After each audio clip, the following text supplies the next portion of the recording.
So maigso karong adlaw ato ang ipasidunggan atong mahal nga Birhen Maria, ang mahal nga Birhen sa Fatima.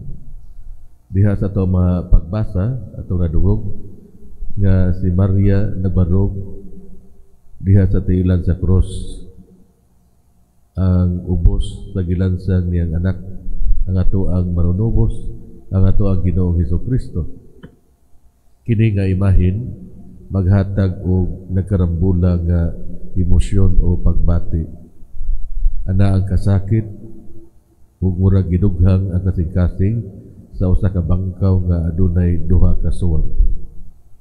Ang mahal nga Birhen padayon nga nakigiusa sa kasakitan sa iyang anak. Diya sa kahilom iyang gibati ang pagbangutan.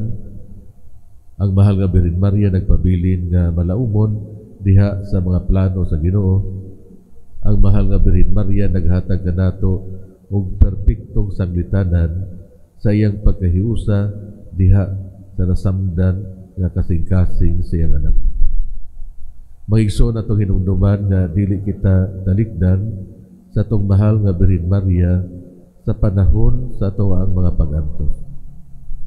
Ang mga pulong ni Jesus nga gisulti ngadto sa iyang inahan ug sa tinun-an nga iyang higugma murag equivalent sa iyang last will and testament. Iyang gihatag ang labing bililhon para niya ngadto sa tao nga iyang higugma.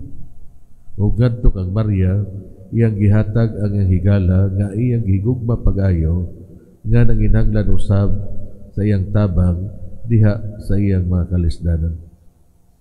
Ngadto kang Juan, iyang gihatag ang iyang pinakadako nga tao nga mag-comfort ang iyang pinakamaayo nga tinun-an, ang iyang inahan.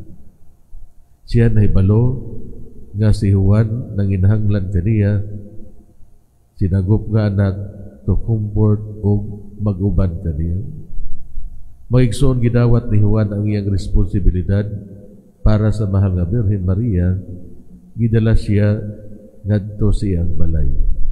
Pero ang balay dinhi nga gitumbok ni Juan walay lain mao ang simbahan nga gibugna ni Jesus. So unsa may hagit kanato mga igsoon sa atong pagsaulog karon sa kapistahan sa mahal nga Birhen sa Fatima. Una, ang ato ang debosyon ug ang ato ang personal nga relasyon uban sa atong mahal nga Birhen Maria. Ikaduha, pamalandungan nato ang mga misteryo sa kinabuhi ni Kristo diha sa atong pag-ampo sa Santos nga Rosaryo.